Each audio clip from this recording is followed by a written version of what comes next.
Okay. If I find the start of the lecture here, I've got it.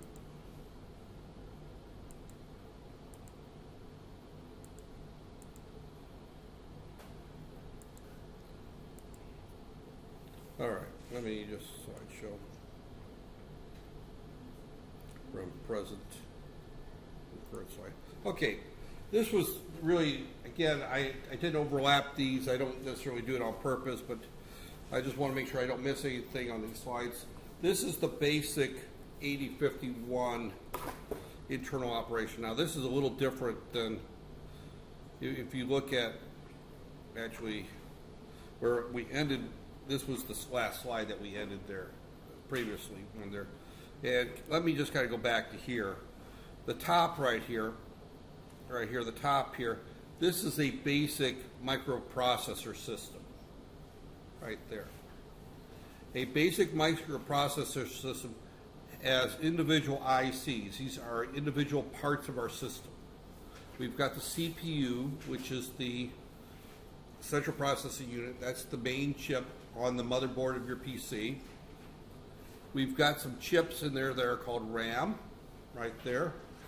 If you look at a computer motherboard, those are the 4 little or 2 little sticks that you add. Those are your memory. Those are your RAM, right there. We have the ROM. Welcome, right there. The ROM is actually a chip on the motherboard on a desktop computer that contains the BIOS, the basic input-output operating system. That's there. That's what tells the system there. We have our I/O ports. Those are chips that there. We have a timer chip. We have a serial COM port, and we have multiple chips. So each one of these little blocks is a certain little part of the motherboard. Now, a microcontroller is a single chip that has everything on it, right there. And this is the major difference. If we go back and we look at right here,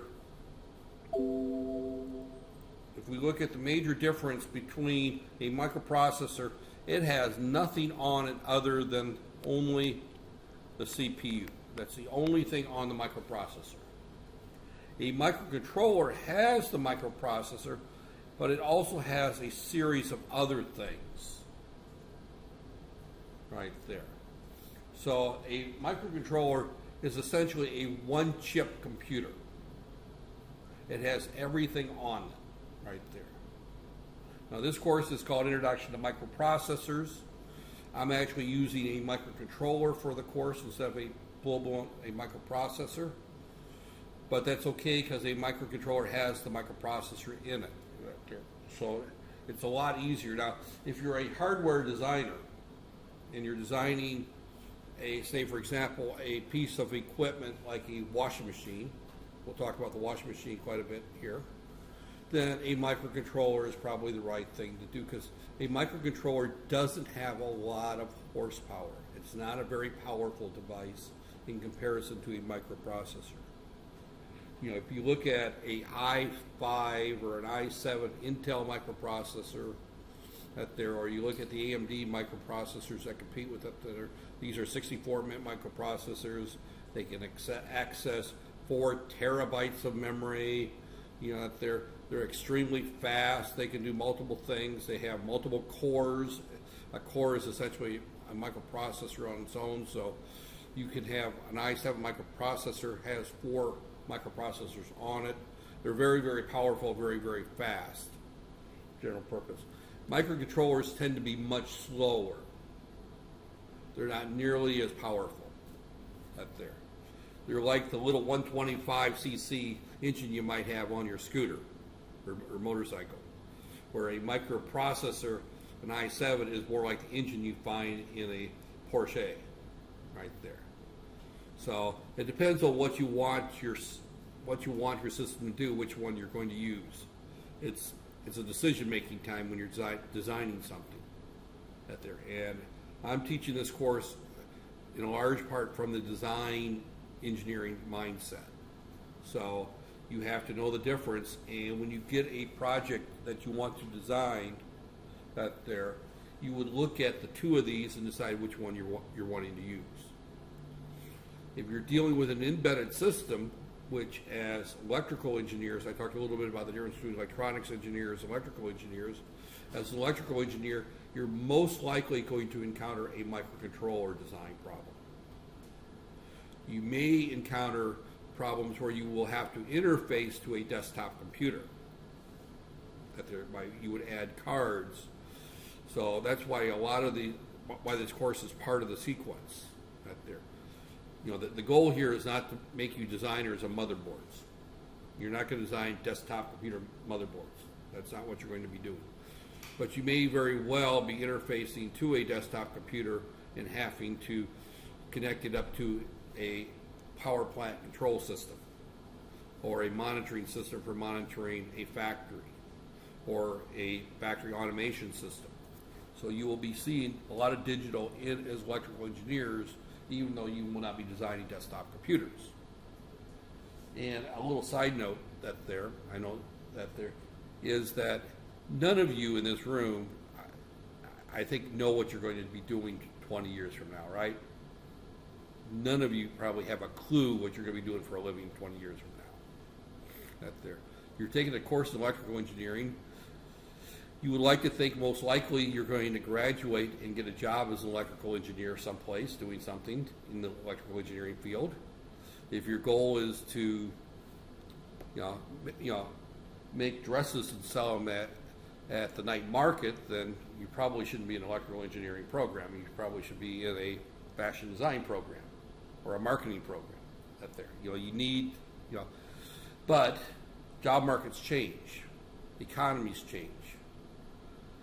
I grew up in the U.S. back in the 1960s and I was born in '56. That tells you how old I am. I'm an old man, almost 60 years old.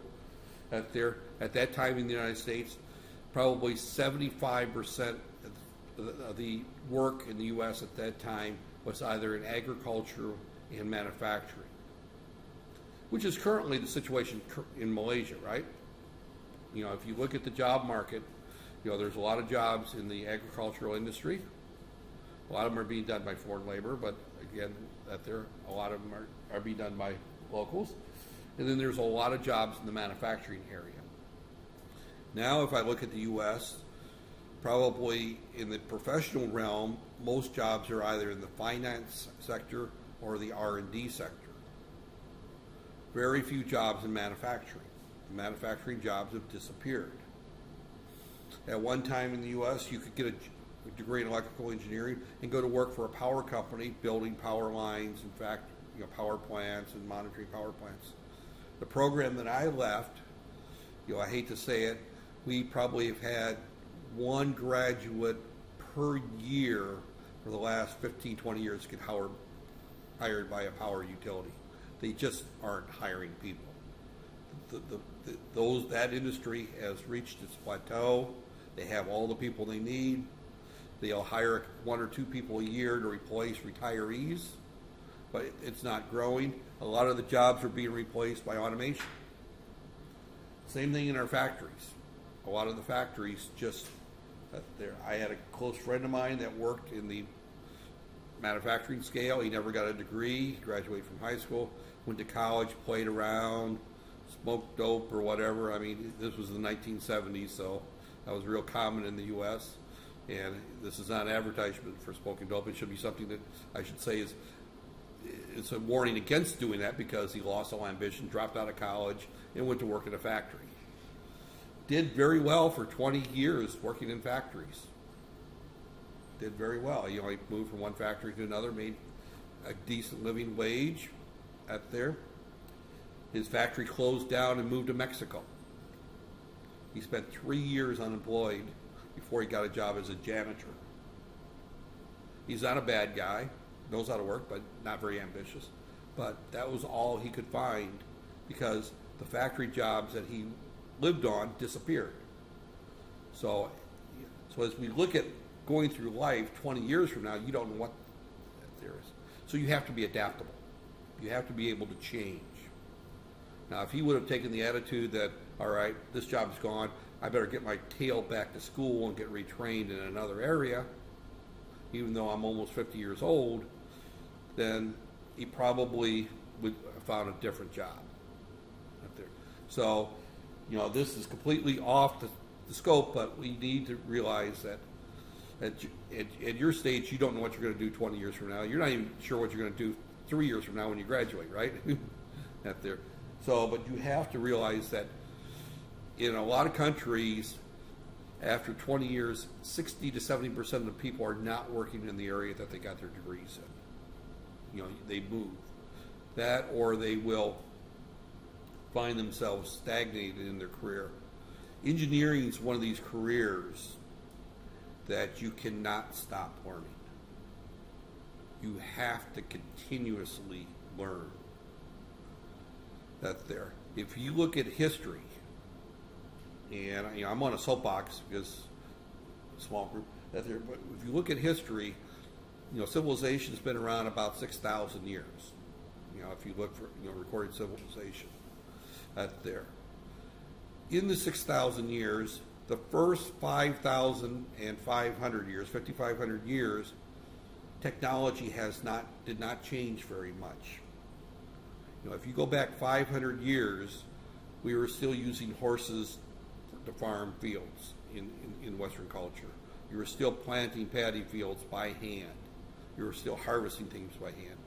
You were using horses or other animals to get from point A to point B. Most cities in Asia were built around rivers because you used boats for transportation. That there was no automated transportation. That there. It's only been in the last 500 years that we've seen changes, you know. And if you go back 500 years, you start seeing changes in, you know, the printing press came out, various things like that. So communication changed with the printing press. That's been about 500 years. If you look at the first radio, you're only looking at about 100 years ago. Not there. Television is about 70 years old. You know, I'm old enough to remember the first color televisions. That there, and that was a big deal. Now, if you think about, we're talking a box, that's 2.5, 3 feet tall. That there, and it got very, very poor quality pictures in comparison to what we've got there. That there, and that was in my lifetime, 7 years. So what's going to happen? That there, so in 70, so we went, say, 5,930 years without television. And now all of a sudden we've got television for the first time, right there. Only in the last 100 years have we seen the electronics industry, the electrical industry. Light bulbs, a light bulb is only about 120 years old. It might be newer than that. I'm guessing at how old it is. Now, Thomas Edison was in the 1980s at some point, so I can't remember what year he invented the light bulb. You know, street lights and lights in homes came 5-10 years later.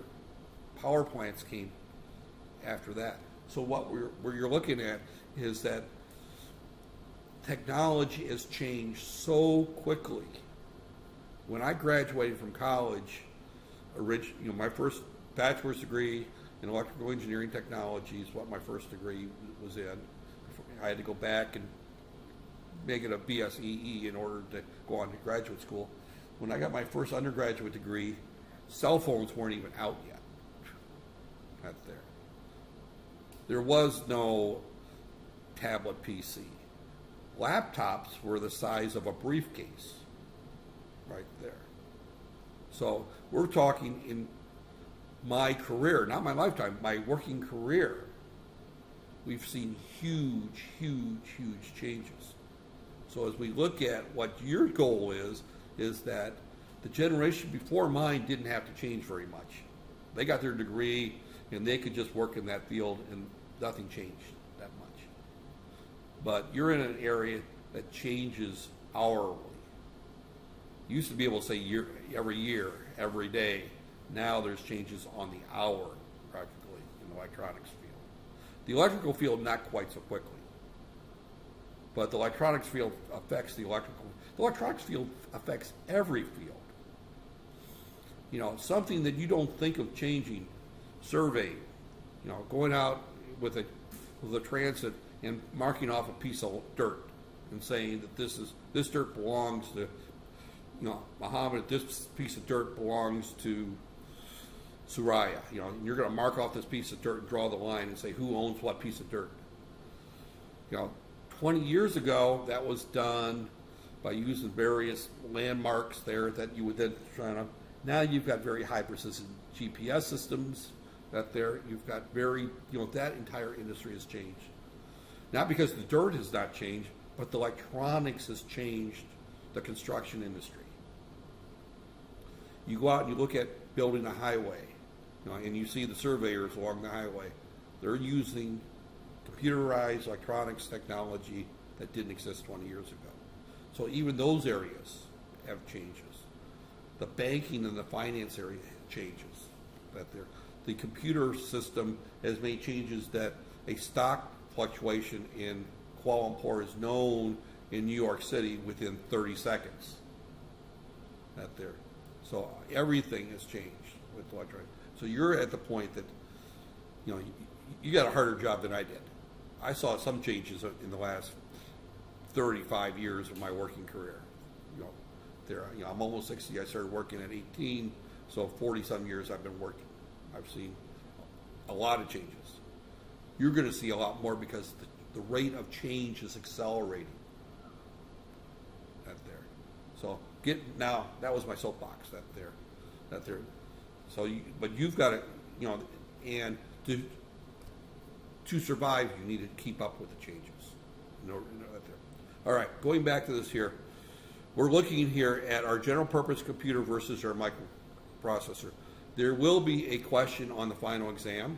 I will make no bones of it right there. I will tell you right now what the question is. Explain the difference between a microprocessor and a microcontroller. It was on last semester's final exam in both the microcontroller course and the microprocessor course, and it will be on this one. Now, it's not worth 25 points. It's probably worth like 5 points. But that question will be there. You need to know the difference between the two of them. And in addition to knowing the difference, you need to be able to come up with examples of when you would use one versus the other. Let me help you with that. A desktop computer would probably use a microprocessor. A piece of diagnostics equipment in a hospital, such as an MRI, would probably use a microprocessor. A guidance system on a satellite system would probably use a microprocessor. A washing machine would probably use a microcontroller. A washing machine doesn't have to be as smart as an MRI machine, right there. Because what does a washing machine do? It turns on, it opens the valve to fill it up with water. When it's full, it closes the valve. You know, once it's you know, then it starts the agitation for so many minutes. Once it's done agitating, it stops it. It opens the valve to drain the water, or the pump to drain the water out. It spins the clothes around to get all the excess water out.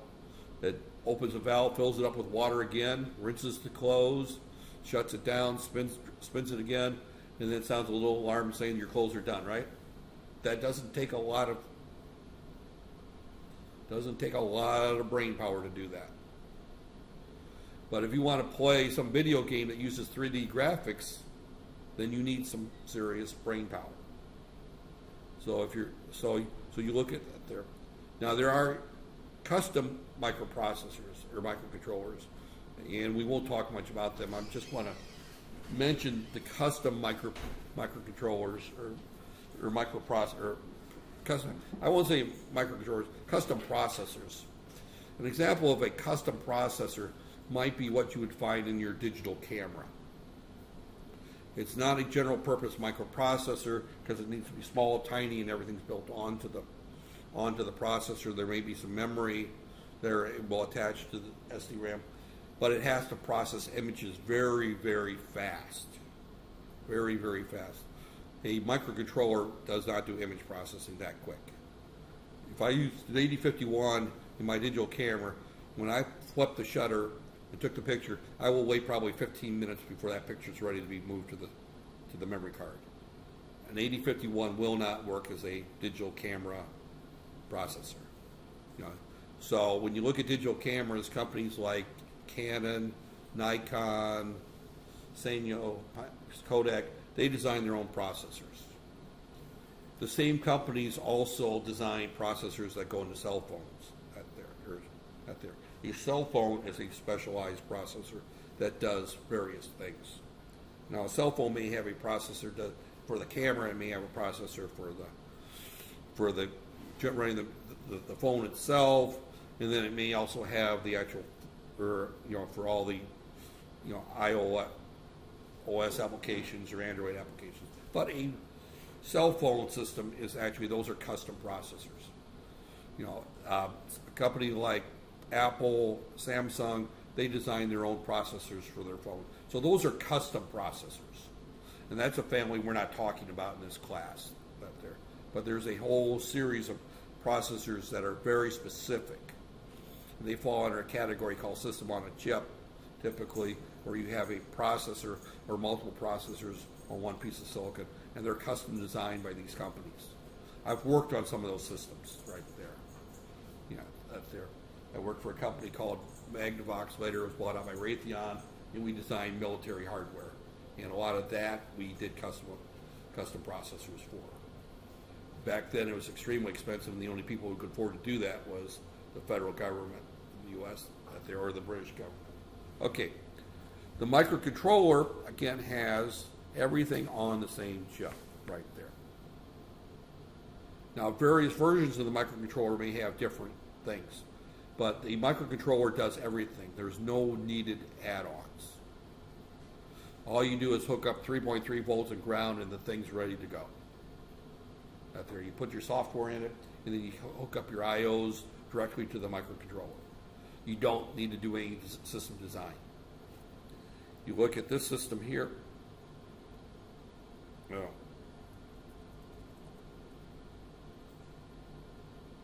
Where am I going here? Okay, you look at this system here, you see we've got all kinds of things tied to that right there. This is a previous slide. Right there. So, all right. This is within a microcontroller right here, or processor. Right here. Now we're getting back to where I was, right here. Okay. So if you look at this graphic, this kind of shows this is one piece of silicon. If we look at our board,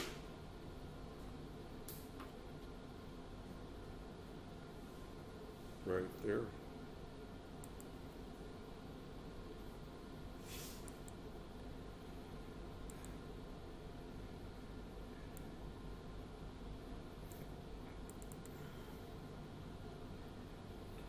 If we look at our board right here, that is our microcontroller right there. That is the microcontroller on our board. Inside that little piece of, and everyone's seen the board is what, about this big? About 1.5 inches by 1.5 inches, something like that. Right there. So this little IC is what, the size of your thumbnail, roughly. For a big guy, it's about the size of my thumbnail, right there. Right there. So this is a very tiny little chip, right there. This is a tiny chip right there. So when we look at that tiny chip, and it has everything on it right there. It has the CPU, it has some RAM, it has the ROM, it has our I/O ports, it has our timer, it also has a watchdog timer out there that's not mentioned on this run right here that's been added. It's got serial ports, it's got communications ports. Out there, it's got 4 or 5 different types of ports. It's got, everything is on this one little chip right there. So obviously, if you're building a system that this will work for, is the one you want to take. That's the one you want to use. Right there. When you look at engineering, there's kind of you want to design what they call safety tolerances. In other words, you don't want to use the absolute smallest processor, because you make some system design changes and you need a little bit more power. You want to be able to have a little bit of room to breathe, but you don't want to use a 30-pound sledgehammer to put a nail in the wall, right? You want to use the tool that is the right size, not one that's too small, and you can put in a little bit of margin in that there. If you build a bridge, you want it to be strong enough to hold the largest car that's going to go across that bridge, plus maybe 50%. But if you're going to build a pedestrian bridge, or one that's going to have pedestrians and motorcycles, like I see here, you don't want to make it strong enough to hold a Marshall tank, a Sherman tank. Out there, if you look at a Sherman tank, the thing weighs about 30 or 40 tons. I mean, these things are huge. Your average load's going to be about 300-400 pounds, right? A person in their motorcycle, unless you're a big guy like me, and I'm close to 250 by myself, and I'll use pounds versus kilos. You can divide it roughly in half. But it's 2.2 the division. But if you take that and you take a motorcycle about the same size, you'd say I'd be like 600 pounds with me and my vest bag going across that there. So you wouldn't use 4 foot of concrete when you built that bridge. You'd be wasting money. Same thing when you design systems here. If you're designing our washing machine, this is the right tool. If you're designing a microwave oven, this is the right tool.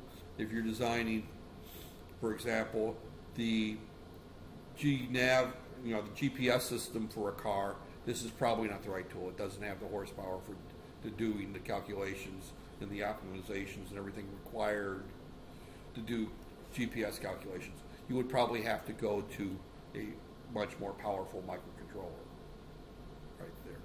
So there are some microcontrollers that are much more powerful than our 8051 that can do GPS systems. Early GPS systems were custom processors. Now some of the ARM processors will do the job right there. So again, this is what you need to know. So that question is going to be on the final exam. This slides are, you must add RAM that makes it functional, makes the system bulkier, more expensive, also makes it less reliable. These slides don't talk about it, and nobody likes to mention this general rule. The more parts you have in a system, the more likely it is to fail. Right there.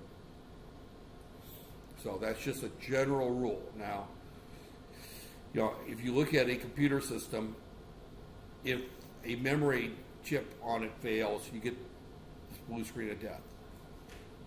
If any chip in that system fails, chances are on that motherboard, chances are that the system is going to fail. Right there.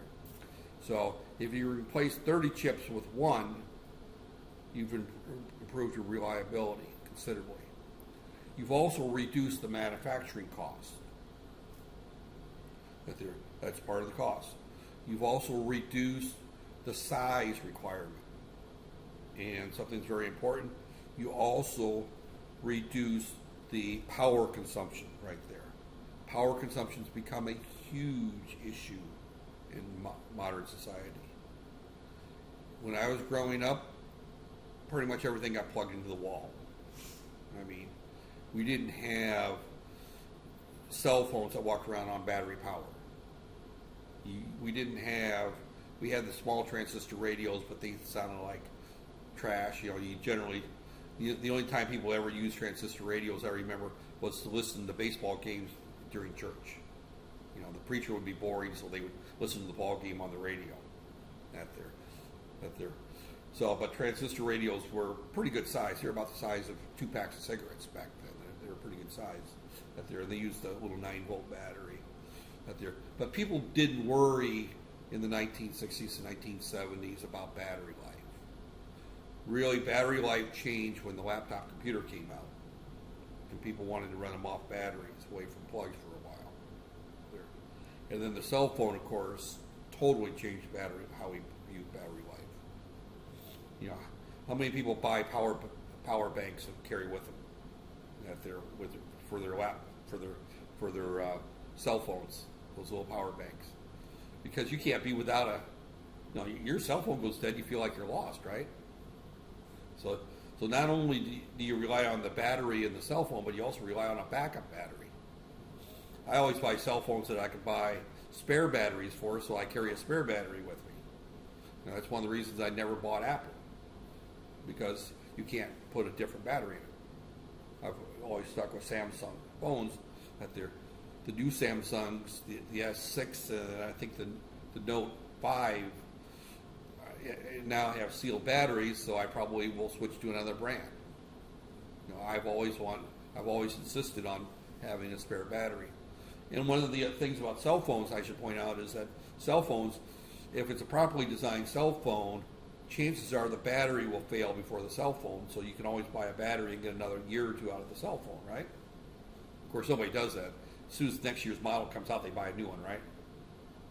I don't, but I know people that do that. You know, it's quite expensive, I'm sure, on a student salary.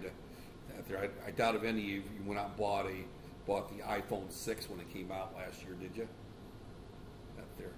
I don't know any students. In the U.S., I know students that have better phones than the faculty. But here, I realize that most of you are living on a stipend, and so you're not going to be buying iPhone 6s. Good? Gonna fight. Yeah. Well, I can afford one, but I don't buy one. I can't justify the cost. I use a Note 4 or Note 3, and I bought it after the Note 4 came out because the price went down. So I always buy one generation back because they're considerably cheaper. So when the Note 5 comes out, I might think about buying the Note 4.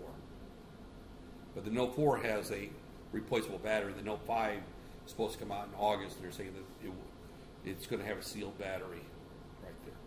So, okay, but getting back to that there. So when we look at the microcontroller, everything about it is better except for processing power. So the only time we're going to use a general purpose microcontroller is when we absolutely need the processing power. That's why I stress microcontrollers for this curriculum is the key thing up there. So an embedded product uses a microprocessor. That there. We talk a little bit about what is embedded. Embedded means that the actual goal of the thing you're designing is something other than computing, is the way that I typically look at it. That there. The early cell phones, before they became pocket computers, were an embedded system. I mean, my first cell phone I had was a little Nokia, and it had a microprocessor. But that phone did nothing but make calls. I think it had an alarm clock on it, and that was about it. You know, then I think the first thing that came out was like music players. Then the advent of the smartphone, you know, they crossed over from being an embedded product, but a pocket computer. So I look at a cell phone today as not, you know, what they call a feature phone. A dumb phone is still an embedded product. When we look at embedded products, I've listed several of them. I'll kind of go through that list a little bit more detail. A modern washing machine is an embedded system. We bought a washing machine a few months ago. You know, as everyone knows, I moved to Malaysia in December. So everything I had in the U.S., for the most part, I got rid of and bought new when I came here. Not everything. I kept my refrigerator, freezer, and TV, but a lot of things. But I bought a new washing machine, and it's got a great big 3-inch by 3-inch LCD display on it. It's got LCD touch controls. It's not color, it's black and white. I've got 13, 14 different programming modes I can put this thing into. I can put it into a dry cycle, which takes 8 hours to dry my clothes, but if I don't want to hang it out in the line, I can tell it to dry the clothes in the washing machine overnight. So it's got all these features built into it. That's an embedded system. I have a coffee maker that's very much like the Nescafe single cup coffee makers. I bought it in the U.S. several years ago. I brought it over and running on a transformer here, and it's got a little tiny LCD display right there. That is an embedded system right there. Most, you know, a lot of the newer stoplight systems are embedded systems. A lot of the older ones are PLC controls or relay logic. That's there. A lot of things that you see your air conditioner. These air conditioners are all embedded systems. Your automobile has probably got multiple embedded systems in it. There's probably one system to control the engine, but digital. It's these are digital systems. You've got, I've got a newer Alsa van. It's not a high-end van. It's not a Mercedes. It's not that top of the line, but it's got a backup camera. It's got a GPS. So it's got, and that's almost a full-blown computer system, but it doesn't do anything else. If you look at some of the newer cars, I think Ford in the U.S. sells a model car that's got, a full-blown version of Android on it. That's there, so it's including a phone. You put a SIM card into your phone, into your car, and make calls without using your cell phone. I mean, the car has got a computer in that there. But when we look at the car itself, and taking away the entertainment system and GPS system, you will find that the engine controller is an embedded system. Right there. Almost all modern cars have digital control ignition systems right there. And the reason for that is you get better gas mileage if you monitor the RPMs, you monitor the airflow, you monitor those things, and you adjust the sparks and the amount of fuel the car gets. You control all that digitally right there. That's a whole area. I have never worked in that area. I had a lot of my students that graduated that worked in engine controls. I did work for a while on a contract job with jet aircraft engine controls for General Electric. They make jet engines, and we put microprocessors in those back then, and then later we switched over to microcontrollers, and I was part of that transition design phase. I didn't work for them full time as a contract consulting basis. When they did that transition from microprocessor to microcontrollers, in which they cut the price of the controllers by a factor of 10. But more importantly, they increased the reliability by a factor of about 200.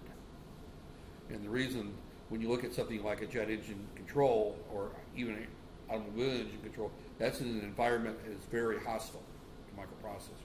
Especially a lot of vibration, a lot of noise, very high temperature. That anything to increase reliability on a jet engine is a good thing, because when jet engines fail, normally they fail in bad places, as in 30,000 feet up in the air. So you don't want jet engines to fail. That's why every jet engine has two controllers, because when one fails, the other controller takes over. They put redundant systems in there. So those have to be very reliable. But embedded systems, you will see them, like I said, pretty much everywhere. Even, my toaster does it. I've even seen digital toasters. The kitchen is probably the most common place where I see the changes.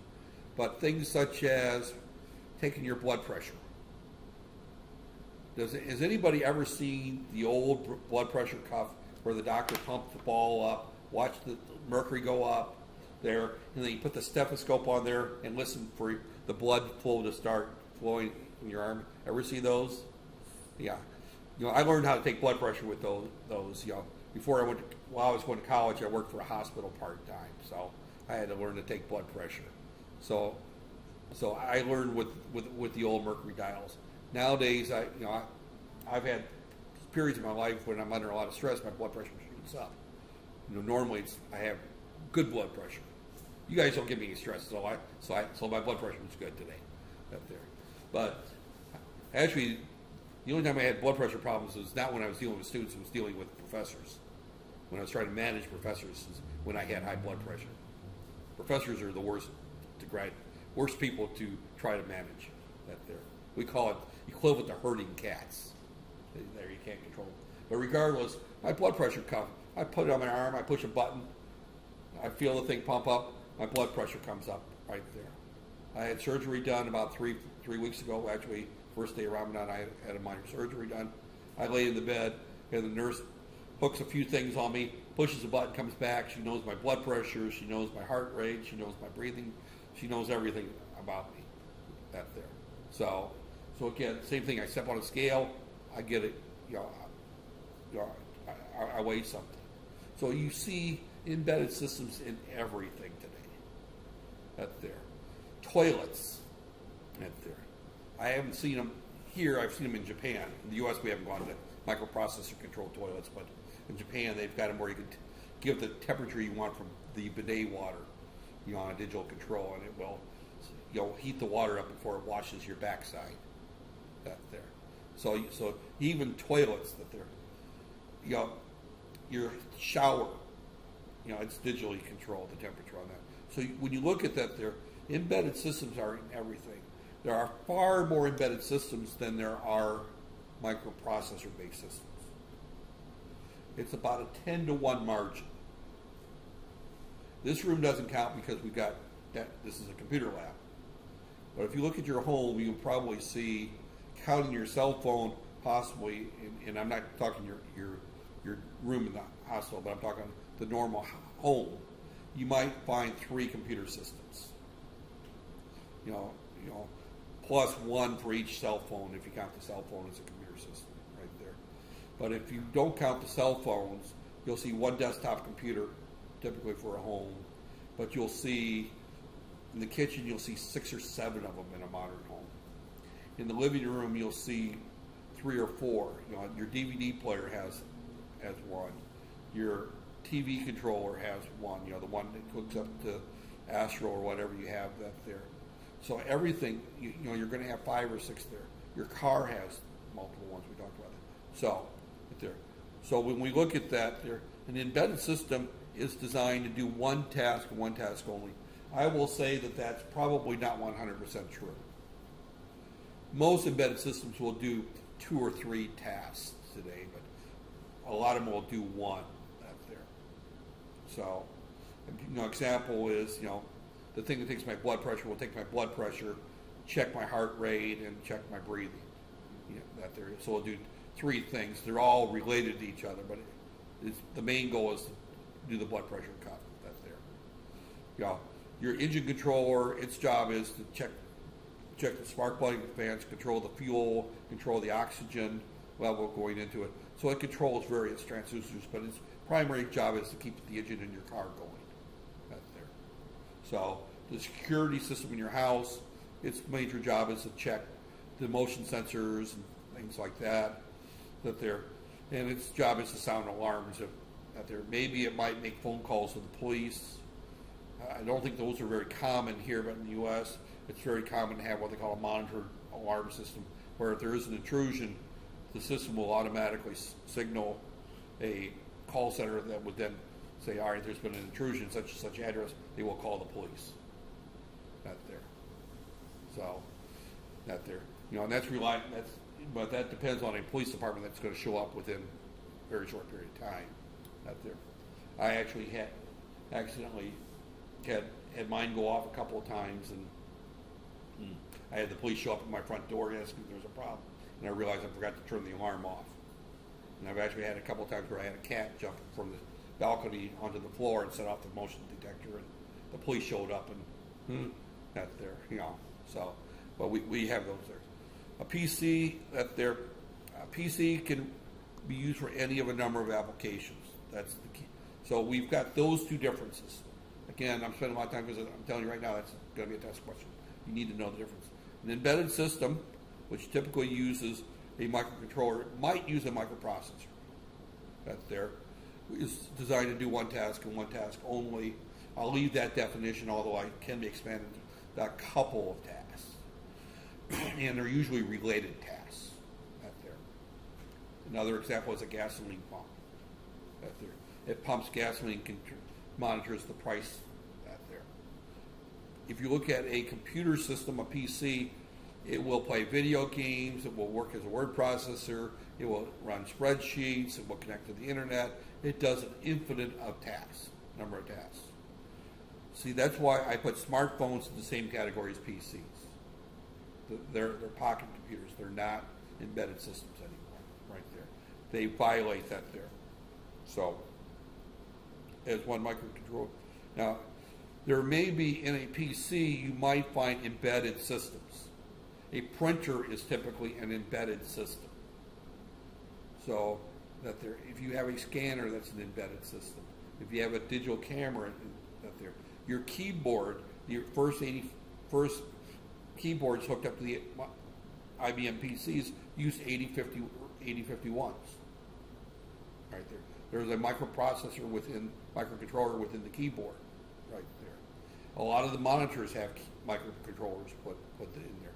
So even if you look at your desktop computer system, you're liable to find several microcontrollers feeding into the main computer. Right there. I designed a system a number of years back. An alcohol interlock system where we had one microcontroller that took alcohol measurements. That there, a person would get into their car, they'd blow into it, would take the alcohol measurements, and then I would use an 8051 to control the keypad and various functions there. And then I used another 8051 to actually control the interlock system to allow the car to start or not start, depending on the user's alcohol level.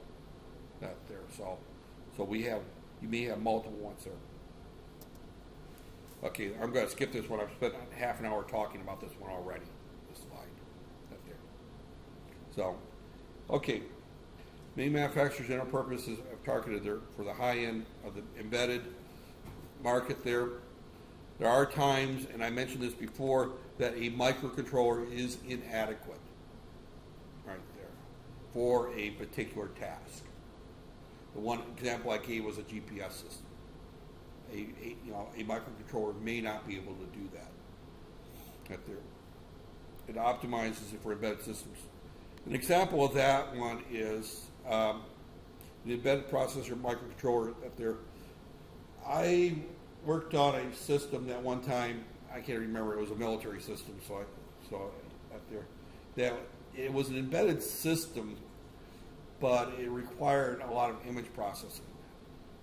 And that was before a lot of the graphics. And we used a chip called the 80, it was the 80186 EB, right there. And what this was it was a 186 microprocessor, but it was converted to a microcontroller by adding these various things to it. It wasn't a very common chip. That there, because I think about the only people that used it was military types. It was a very expensive chip, right there. So there are general purpose microprocessors that have been modified for particular applications to be used as a microcontroller, right there. And this is an example of one, is the EB. I don't expect you to remember that, but that was a particular chip that I did use at one time, and it was a 186. Which was the second generation of 8086s, right there, and but it also had the timer built into it. It had the ROM built into it. It didn't have any RAM built into it, but it had some of the features of a microcontroller. It wasn't a full-blown microcontroller, but it was kind of halfway, a hybrid. When I say hybrid, it functioned a little bit as a microprocessor, and a little bit as a microcontroller. Something like this laptop, I call it a hybrid. It's not a very good laptop because the keyboard's really thin and shaky and everything. And it's not a very good tablet because it's heavy and bulky, but it does both tasks reasonably well. Most hybrids don't do either task very well, but they'll do both tasks. But it's cheaper than buying a laptop and a tablet, right there. So when we look at that there. Okay. Most critical is decreased power. We've talked a lot about that there. In many cases, used there for high-end embedded systems, right there. The 186 EB was an example of this. Now, in today's world, this is changing relatively rapidly, because at one time, for embedded systems, there was this tendency of using embedded 8086 boards or 386 boards. They were very small microprocessor boards. They were quite expensive, and you would put them in your system, right there. They were embedded. They're essentially a very small motherboard, and you would use, and they would run a version of Windows or DOS or whatever, depending on what time frame that has kind of gone away. And actually, I'm working on a paper right now where there's something called the Raspberry Pi. Many of you have heard of this particular device. It's about the size of a credit card, and it's a full-blown computer system right there. It's called Raspberry Pi. I'll bring one down one of these class times and show you what they look like. I've got a couple of them that I used right there. But this uses the ARM microcontroller. The ARM is a very complex microcontroller, and I don't want to get into it in this class, in the fact that ARM doesn't make microcontrollers. Everybody else makes ARM microcontrollers. So there's various forms of the ARM. Some ARMs are really on the order of microprocessors. Some ARMs are very low end, and they're on the end of microcontrollers. So you can't jump, something that has an ARM processor could be a microcontroller, or it could be a borderline microprocessor, right there. ARMs are extremely popular in cell phones. Both the Androids and the Apples use versions of the ARM. You know, the competitor for that, the Intel world, they make a processor called the Atom. I don't know if anybody's ever heard of the Atom processor or not, but it's a very low-end processor that Intel makes. And they designed it for the tablet. They were using a number of them in the early netbooks. With netbooks kind of went away.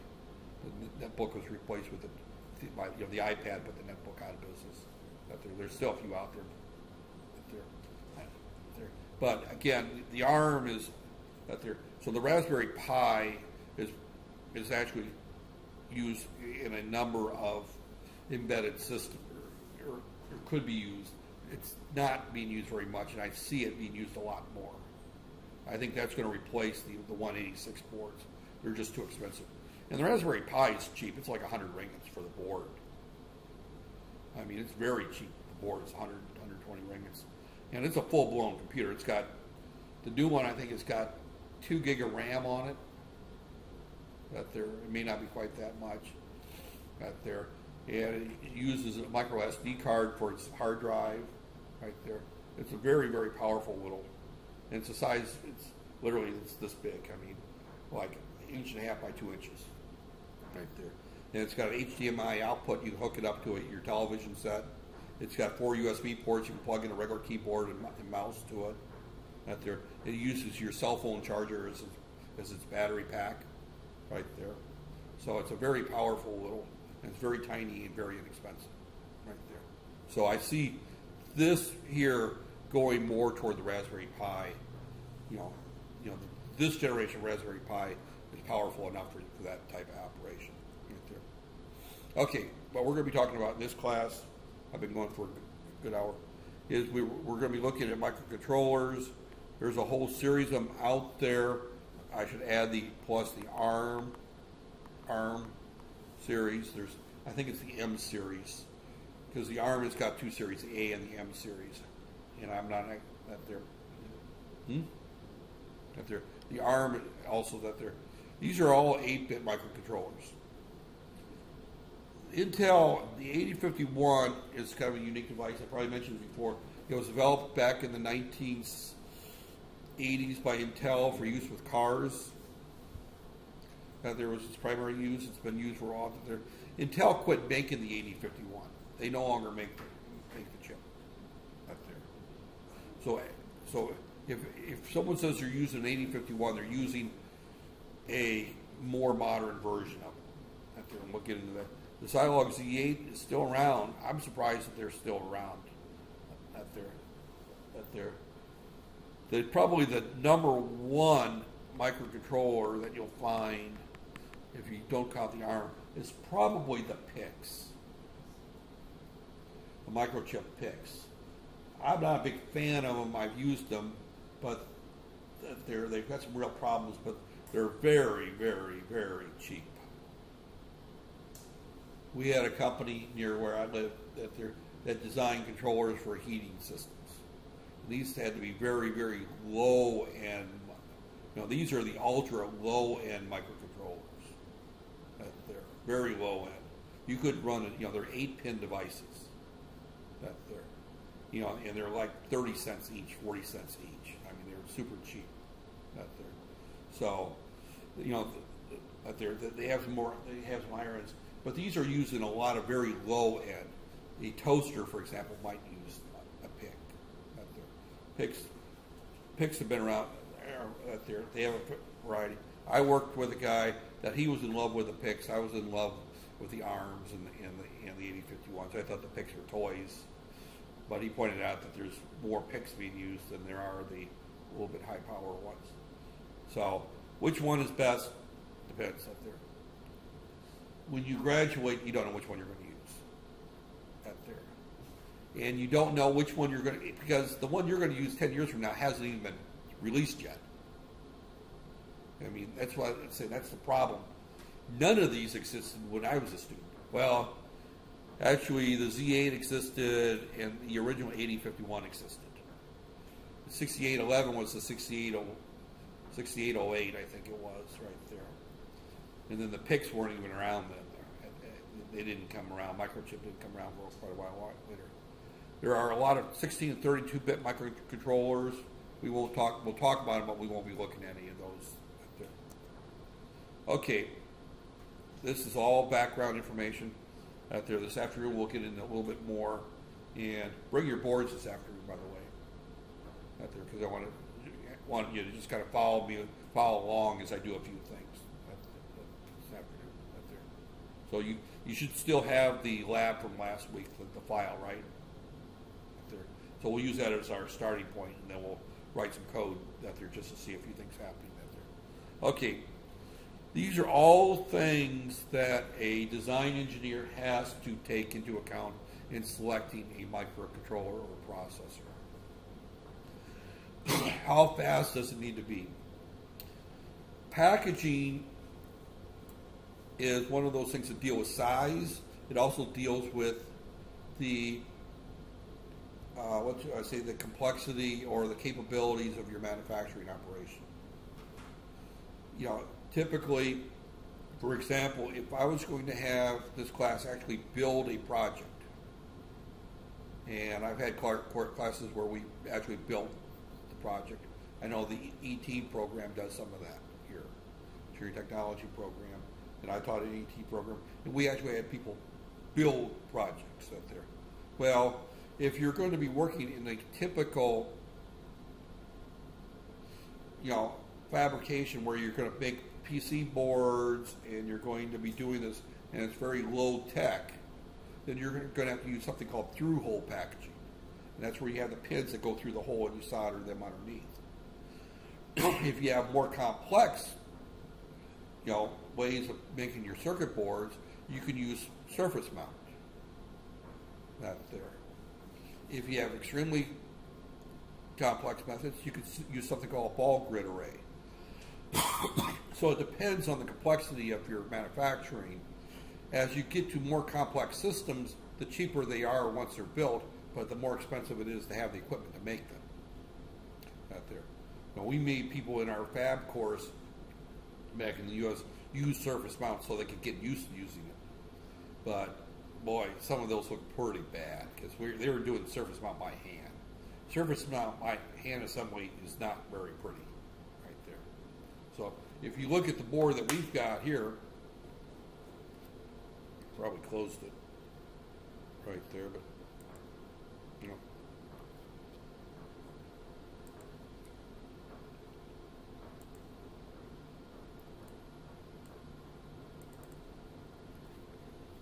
if you look at this one here, you can see that this is the surface mount right there. Right there. Now these are holes that you would use for through-hole mounting for interfacing. But if you look at this board, everything on here is a surface mount. This is a surface mount LED, right? For example, right there. These here are through holes on the push buttons right here. You can see where this goes into the hole and it's soldered through on the back, right here. Our LEDs down here are all surface mount right there. This is surface mount. So when we look at these, that there,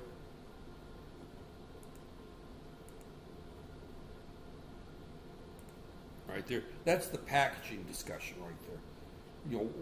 That there is the part that you want available in the type of package you can use. Power consumption. How much is power consumption going to be an issue? I'll tell you right off the bat that there's a trade-off between speed and power consumption. And the reason is CMOS technology, when you double the speed, you quadruple the power consumption. The faster you run it, the more power it draws. Not there. If you ever take your cell phone out or your iPad and play a video game that requires a lot of processing speed, not only do you notice that the battery goes down quickly, but the back of the phone will get hot, right? Right there. Because the faster you go, the hotter things get. And when things get hot, you know you're wasting energy heating the back of your phone. Right there. So that's why fluorescent lights are much cooler and LEDs are much cooler yet than the old incandescent light bulbs.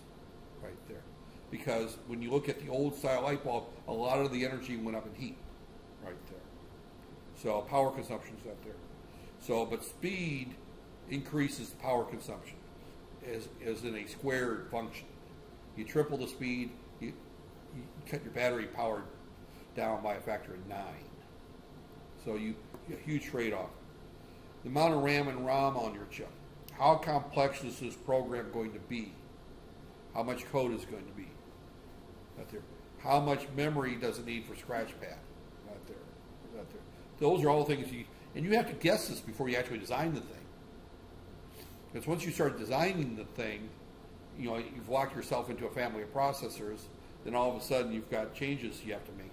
So you have to kind of guess, and that's an experience issue.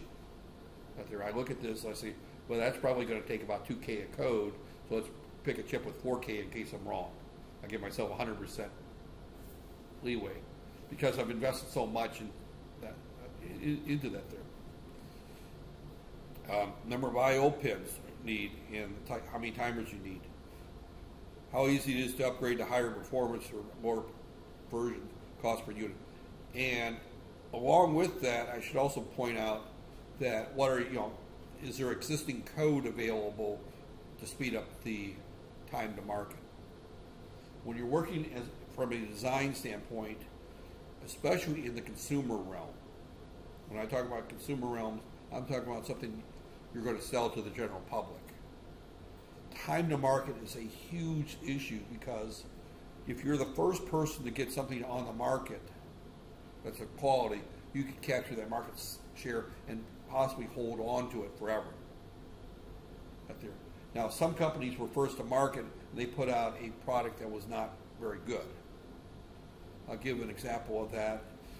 Hewlett-Packard, back in the probably 5 years or so before the iPad came out.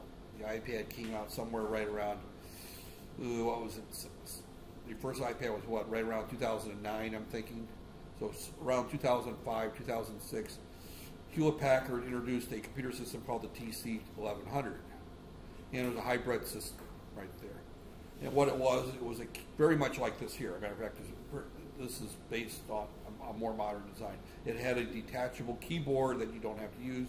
And then you had something about the size of an iPad that you could walk around with. And it had a stylus. That there. It was one of the first of the hybrid. That there.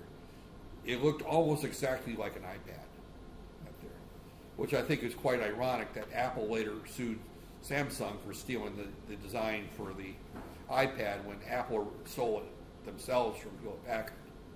But Apple's been well known for stealing things and then suing other people for stealing it from them. That's there. They've done that at least 3 times, and the iPad is a perfect example. The original layout of the iPad was done by Hewlett-Packard several years before the iPad came out. The problem was that the TC-1100, the Hewlett-Packard product, was using 8086 technology. Out there, I think it had might have been an Atom processor in it, or a 486 or a early Pentium. I can't remember what processor it used, but it was very slow and sluggish. What? It didn't heat that bad. It was okay with that.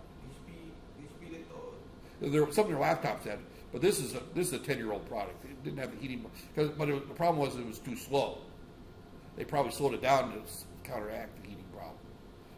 But because I had one and I never noticed it getting hot, but it was a pain to use because it was so slow. It was very painful to use it right there. And the touch display used a resistive touch displays had the capacitive, which is, so the touch display wasn't very good. And you had to use a special pin with it. Now this one here, I have to use a special pin with it. But this display, as you can see, I can write on it very clearly.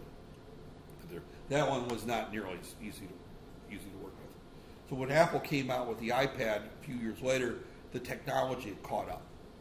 But Apple has been very good at seeing ideas that are out there and improving it out there. But they've come up with very few new ideas. I mean, the iPod, for example, is a copy of a device called the iRiver.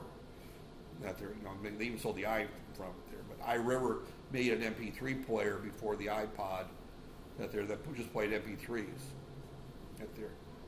So I think the only thing Apple did was they brought up iTunes. But iRiver, it was a little device that played. It was just like an iPod. The difference is that you just loaded IP3s or MP3s through it, hooking up to a USB port under that there. So Apple stole that idea that there. The original operating system for the Apple used in Windows. Apple stole that from a company called Xerox. They makes most of the copies. There was the Palo Alto Research Park called Park that Park Design Center that Xerox owned. That Apple stole that operating system, the look and feel of the operating system, the use of the mouse, that was all developed by Xerox. Apple stole that idea and then sued Microsoft for stealing it from Apple. So Apple is notorious for stealing ideas and then suing other people for wanting to steal them from them. So, and they've got away with it a few times. I mean, out there. But again, getting back to this discussion right here, these are all things you have to take into consideration. Normally, as a first-time young engineer doing your first project, you would not be tasked with selecting which processor to use for a design. Normally, you would not. I've had that task multiple times. I've made some mistakes at multiple times where I've had to go back and make design changes and change to a higher power processor. And on at least 2 occasions, I went back and changed to a lower size processor. I realized that I had the code was considerably smaller than I thought it was going to be. The processing speed didn't need to be near as fast as what I wanted. So I was able to go back and make some, go to something smaller. Out there. So, availability of software development tools such as assemblers right there. That is a huge one right there because, for example, the 8051, there are multiple compilers available for the 8051, multiple debugging tools. You've looked at the one debugging tool already. That is probably one of the most powerful ones out there. Out there. PICs don't have that until recently. Out there, so Silicon Labs got a big part of that. But out there, this used to be a bigger problem than what is now because at one time, for example, the development tools. Personally, I hate Freescale products because I cannot stand their software development tools that they use. They use something called Code Warrior. Out there, I just cannot stand it. It's very cryptic, very hard to use. Unfortunately, I've taught courses for a university that insisted that we use Freescale, so I've had to use Freescale. I've also worked with a company, again, a little bit on consulting. I've taught some courses with them that insisted on using Freescale because they're headquartered in Chicago, and that's where Freescale's at, right there. So, but availability tools. The compilers for PICs, for example, are far inferior to the compilers available for the 8051. Out there. So if you're going to use a PIC, chances are you're going to be doing much smaller projects, and you're probably going to be writing them in assembler. Out there. Or a very basic C. Right there. So, the wide available and reliable sources for the microcontroller. This is a huge one that you got to be careful of. I had one project that I worked with when I was working for the Microelectronics Center part-time that they used an AMD 8051. AMD phased it out. They weren't going to produce that anymore, and we had to redesign the entire system around a new microcontroller. So we went from the AMD to the Silicon Labs processor out there, and it was a fairly It wasn't real smooth, but it went fairly well out there. So, but again, keep in mind the 8051, you may have to redesign your hardware and modify your code, but it's not a complete redesign from scratch because there's multiple vendors of 8051s right there.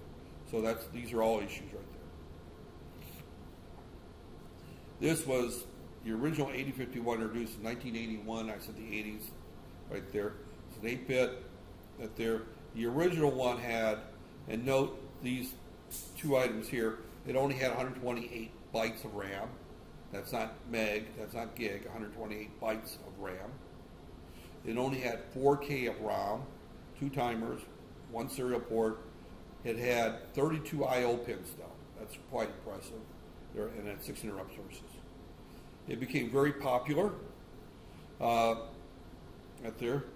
So, because Intel said that anybody that wanted to use the core can use the core. They put it out in the open market, and then they decided to quit supporting it themselves. So they made it public domain.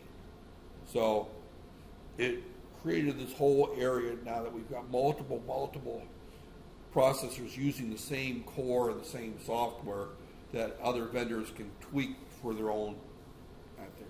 So it became very popular, and still is very popular right there. So when we look at it right here, we've got here, and I'm going to probably stop at one point.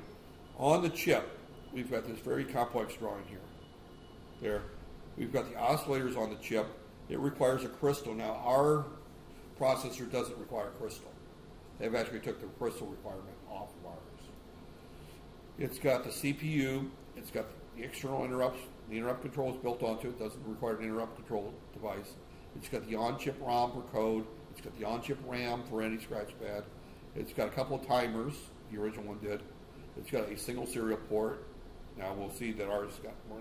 It's got 4 I/O ports. Now the one we're using does not have that many I/Os because we're using a low-end one that only has 2. Our chip has got 22 pins on it.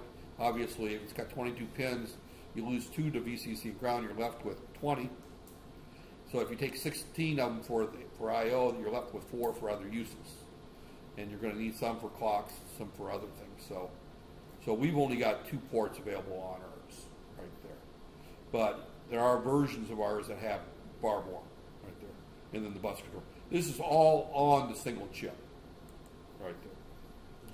I'm going to skip this slide because this is somewhat that they did release one called an 8052 that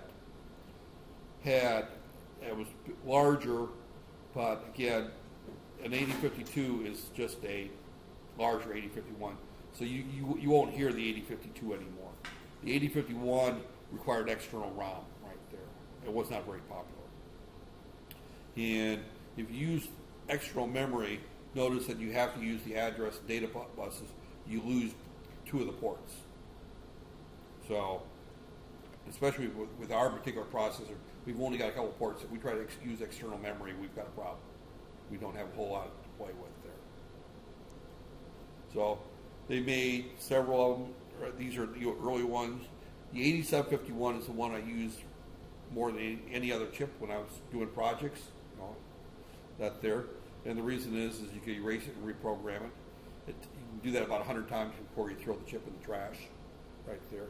You basically put it under a tanning bed, a UV light to program it. But there, the Atmel uses a flash. That's similar to what we're using now. It uses flash. It uses a separate burner that supports flash. We don't have a burner that supports flash. We just program it through the JTAG programmer. And the DC, the Dallas Semiconductor comes with what they call an on-chip loaded program. Flash uses a PC-COM. That's similar to what the Silicon Labs does. There. And the 8051 for Silicon Labs is the one that we're going to be using right there. And that one has added to it, along with the Philips. They've added analog to digital and digital to analog converters onto the chip, so you don't have to have external A to D. Extended the I/O rewritable flash program memory, and the big thing that they added, they were the first to put in-circuit debugging and JTAG out there. You can actually reprogram the chip by hooking up a connector in a finished circuit right there. And you can actually debug it in the final product. I worked on a project, this was with a friend of mine, he was going to start his own company. He designed all the initial hardware and the other stuff, and I only worked on the digital stuff. And the digital stuff worked, but his sensors didn't work very well. But we were going to sort potatoes, and that there, the sensors weren't strong enough. But we used 28051s in that there. And we built all the hardware up before we even programmed the first chip, which was a mistake from a design standpoint. Not there, but it was his company, not mine, so I let him make the mistakes. That there. So, okay. What we're going to do this afternoon is we're going to start talking a little bit about our registers. That there, we have 8-bit registers with 8 bits in it. That there, and this is where we're going to start here. This is the basic block diagram of the 8051 internally that we're going to be looking at. We've got an accumulator, all arithmetic logic functions that occur there. We've got B, which is just another little register in the processor. And then we've got 8 registers. Now these 8 registers are in banks that can be selected. We can use different locations. So we actually have 4 banks. So we actually have 32 registers we can use by switching banks. Right there. Right there. And then we've got our data pointer, which is 16 bits, and we've got our program counter, which is 16 bits. So this is the internal workings of our processor. If you compare this to the 8086, it's much simpler. Right there. The 8086 is a much more diverse processor. It will do far, and its instruction set is far larger. It's got instruction set, it's got registers that can be 8 bits or 16 bits. You can address the lower 8 bits or the upper 8 bits. It's got registers that can be swapped back and forth. It's got registers for pointing to data. It's got registers, extra segments. It's got all kinds of stuff there. We're going to just stick with this very simple register. This is a very simple microprocessor right there. So this is where I'm going to stop here, because we've already looked at some of this right here, but we're going to be looking at writing our first short little program this afternoon. You ran the first one last week, where you just basically blinked the light. Now I'm just going to have you move stuff around, and I'm going to have you type the instructions and just get used to doing that there. So, and it's going to be something as simple as this. As a matter of fact, I might just put that on the screen and say, do this one right here, where we're going to load this, and then we're going to single step and watch it go through and move these things around in the registers. So you're going to kind of follow me along as I do it up here, right there, because I want you to get the feel for going through and single stepping and watching what happens with these registers right there. And all we're just going to do is we're just going to move data around. Right there is all we're going to do. We're just going to move data around this afternoon, and we're just going to stick within the registers right there. So, with that said, let me